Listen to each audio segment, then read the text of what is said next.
കൂജന്തം രാമ രാമേതി മധുരം മധുരാക്ഷരം ആരൂഹ്യ കവിതാശാഖ വന്ദേ വാത്മീകി കോകിലം. അന്തഃപുരത്തിൽ നിന്ന് ആരോ വരുന്നു. ആരാണത്? ലങ്കാധിപൻ രാവണൻ. സീതയെ കാണാനുള്ള എഴുന്നള്ളത്താണ്. തികച്ചും രാജകീയം. ധാരാളം സ്ത്രീകൾ വലയം ചെയ്തിരിക്കുന്നു. ഹനുമാൻ ഒളിഞ്ഞു നോക്കി. എന്തൊരത്ഭുതം! 10 തലകളും 20 കൈകളുമുണ്ട്. അഞ്ജനവർണ്ണൻ. രാജകീയമായി ആടയാഭരണങ്ങൾ ധരിച്ചിട്ടുണ്ട്. ജയാരവം മുഴങ്ങിക്കേൾക്കാം. രാവണൻ സീതയുടെ സമീപത്തെത്തി. സീതാദേവി മുഖം താഴ്ത്തി കരഞ്ഞുകൊണ്ടിരിക്കുകയാണ്. മനസ്സ് മുഴുവൻ രാമനിൽ അർപ്പിച്ച്. ദേവി സുന്ദരിയാണ്. തന്റെ മനസ്സിലുള്ളത് ഇനിയെങ്കിലും തുറന്നു പറയൂ. ഒന്നും മറച്ചു വെക്കേണ്ട. രാമൻ ഇനി വന്ന് രാവണനെ വധിക്കുമെന്നും കരുതണ്ട. ഇപ്പോൾ തന്നെ ദിവസങ്ങൾ എത്ര കഴിഞ്ഞു? ഇതുവരെ എത്തി നോക്കിയോ? രാവണൻ സീതയോട് അങ്ങനെ പറഞ്ഞുവെങ്കിലും വെളുപ്പിന് താൻ കണ്ട ഒരു സ്വപ്നം യാഥാർത്ഥ്യമാകുമോ എന്നും ഭയപ്പെടുന്നുണ്ട്. എന്താണ് സ്വപ്നം? രാമസന്ദേശവും കൊണ്ട് ഒരു വാനരൻ വന്നു. മായാവിയായ ഒരു വാനരൻ അശോകവനത്തിലെ വൃക്ഷാഗ്രത്തിൽ ശ്രദ്ധിച്ചുകൊണ്ടിരിക്കുന്നു. രാവണൻ ചുറ്റും നോക്കി. ആരും എവിടെയുമില്ല. അത് സ്വപ്നം മാത്രമാണ്.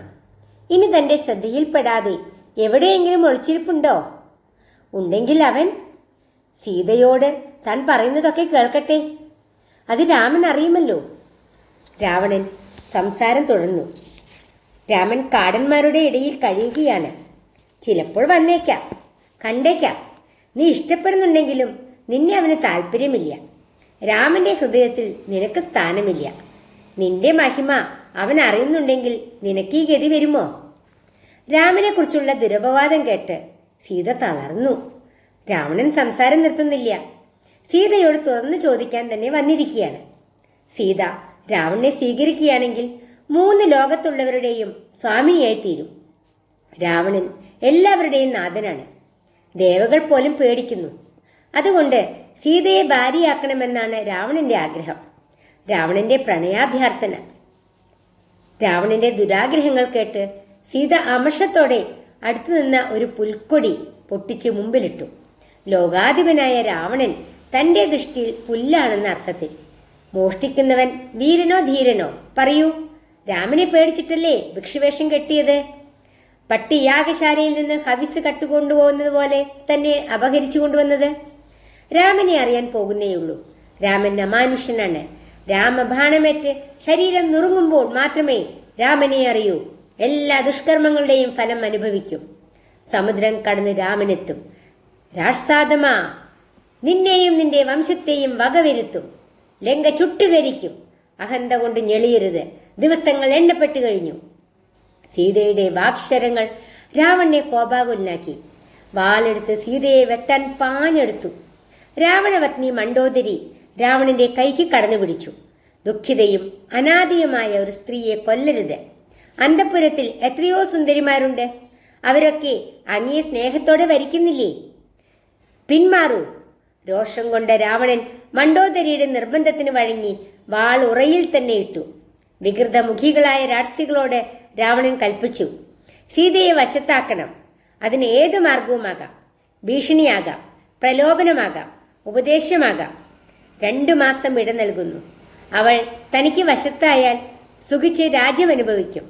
2 മാസം കഴിഞ്ഞിട്ടും അവൾ വശമതയല്ലെങ്കിൽ അപ്പോൾ അവളെ കൊന്നു തനിക്ക് പ്രഭാത ഭക്ഷണം ഒരുക്കുക. രാവണന്റെ മൃഗീയതയോട് പകരം ചോദിക്കാൻ രാമബാണത്തിനെ കഴിയൂ. സീത ആ പുണ്യമുഹൂർത്തം സമാഗതമാകാൻ മനം നൊന്ത് പ്രാർത്ഥിച്ചു. രാവണൻ അന്തഃപുരത്തിലേക്ക് മടങ്ങി. കാവൽക്കാരികളിൽ സൽഗുണ സമ്പന്നയായ ഒരു രാക്ഷസിയാണ് ത്രിജട. അവൾ സീതയ്ക്ക് ആശ്വാസം നൽകുന്നവളാണ്. രാക്ഷസിമാർ രാവണന്റെ ആജ്ഞയനുസരിച്ച് സീതയെ പീഡിപ്പിക്കുമ്പോൾ ത്രിജട പലപ്പോഴും അവരെ വിലക്കിയിരുന്നു. സീത ലക്ഷ്മി ദേവിയുടെ അവതാരമാണെന്നും അവരെ നമസ്കരിക്കുകയാണ് വേണ്ടതെന്നും അവർ ഉപദേശിച്ചു. അതിന് കാരണം അവൾ കണ്ട സ്വപ്നം തന്നെയായിരിക്കും. ശ്രീരാമൻ ഐരാവതത്തിന്റെ പുറത്തു കയറി ലങ്കയിൽ വന്ന് കൂടെ അനുജൻ ലക്ഷ്മണനുമുണ്ട്. ലങ്ക ചുട്ടുപൊടിച്ചു രാവണനെ വധിച്ചു. സീതയെ കൂട്ടിക്കൊണ്ടുപോയി പർവ്വതത്തിന്റെ നെറുകയിലെത്തി വിരാജിച്ചു. രാവണനോ? എണ്ണ തേച്ച് വസ്ത്രമില്ലാതെ തലയോട്ടി മാല ധരിച്ച് പുത്രന്മാരും പൗത്രന്മാരുമൊത്ത് ചാണകക്കുഴിയിൽ മുങ്ങി. വിഭീഷണ രാമനെ സേവിക്കുന്നു. രാമൻ രാവണനെ കൊന്ന് വിഭീഷണനെ രാജാവാക്കി സീതയെ കൊണ്ടുപോയി. വരാനിരിക്കുന്നതിന്റെ തുടക്കമല്ല ഈ സ്വപ്നമെന്ന് ആർക്കെങ്കിലും തോന്നുന്നുണ്ടോ? ത്രിജടയുടെ ചോദ്യം കേട്ടപ്പോൾ രാക്ഷസിമാർക്കൊക്കെ ഭയമായി. സീതയെ രാക്ഷസിമാർ മാറി മാറി ഭീഷണിപ്പെടുത്തിയിരുന്നു. അതിനൊരു അറുതിയുണ്ടാക്കാൻ ഈ സ്വപ്നകഥ ഉപകരിച്ചു. സീതയ്ക്ക് ഉറക്കം വരുന്നില്ല.